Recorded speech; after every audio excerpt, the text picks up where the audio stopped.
Iran Israel സംഘർഷം അത് നമ്മെ എങ്ങനെ ബാധിക്കുന്നു എന്നാണ്. അതിൽ നമ്മുടെ ഒരു ആശങ്ക അവിടെ പെട്ടുപോയ വിദ്യാർത്ഥികളെ കുറിച്ചാണ്. അവരെ എത്രയും വേഗം ടെഹ്റാനിൽ നിന്ന് ഒഴിപ്പിക്കാനുള്ള നടപടികളിലേക്ക് കടക്കുകയാണ് കേന്ദ്രം. ബസന്താണ് വിവരങ്ങളുമായി ചേരുന്നുണ്ട്. ബസന്ത്, ഈ ഒരു കാര്യത്തിലാണ് നമ്മളെ സംബന്ധിച്ച് വലിയൊരു ആശങ്ക നിലനിൽക്കുന്നത്. എങ്ങനെയാണ് ഇപ്പോൾ അവിടെ നടപടികൾ പോകുന്നത്? മറ്റെന്തെല്ലാം നിർദ്ദേശങ്ങൾ നൽകിയിട്ടുണ്ട്? ടെഹ്റാൻ സർവകലാശാലയിലെയും ഇസ്ലാമിക് ആസാദ് സർവകലാശാല, ഇറാൻ സർവകലാശാല തുടങ്ങിയ സർവകലാശാലകളിൽ നിന്നുള്ള ഇന്ത്യൻ വിദ്യാർത്ഥികളെയാണ് ഇപ്പോൾ ബസ്സുകളിൽ ടെഹ്റാനിൽ നിന്നും ഫാം എന്ന് പറയുന്ന നഗരത്തിലേക്ക് മാറ്റുന്നത്.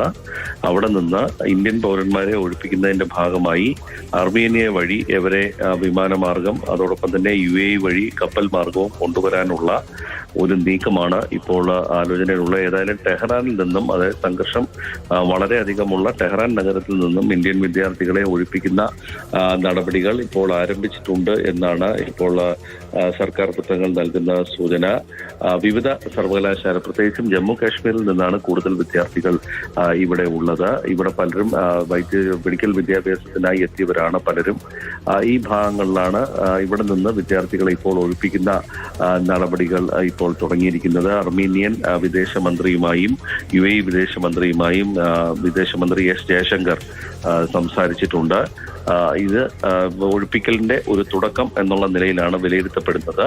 ഇനി വിദ്യാർത്ഥികളെയും മറ്റ് ഇന്ത്യൻ പൗരന്മാരെയും കൊണ്ടുവരും. ടെഹ്റാനിൽ നിന്നും ഇന്ത്യൻ പൗരന്മാർ ഒഴിയണം എന്ന വിദേശ മന്ത്രാലയം ഇന്ന് രാവിലെ നിർദ്ദേശം നൽകിയിട്ടുണ്ട്.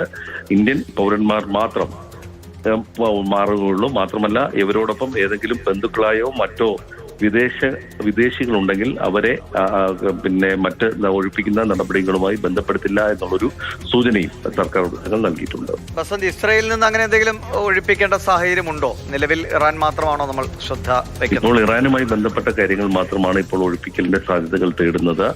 അത് ടെഹ്റാനിൽ നിന്നും വിദ്യാർത്ഥികളെ ക്വാം എന്ന് പറഞ്ഞ നഗരത്തിലേക്ക്, താരതമ്യേന സംഘർഷം കുറഞ്ഞ ഒരു സ്ഥലത്തേക്കാണ് മാറ്റുന്നത്. പല വിദ്യാർത്ഥികളും കഴിഞ്ഞ 3 ദിവസമായി വലിയ അപകടം പിടിച്ച സാഹചര്യങ്ങളിലാണ് അവിടെ കഴിയുന്നത് എന്നുള്ള വിവരങ്ങളാണ് ഇപ്പോൾ പുറത്തു വരുന്നത്.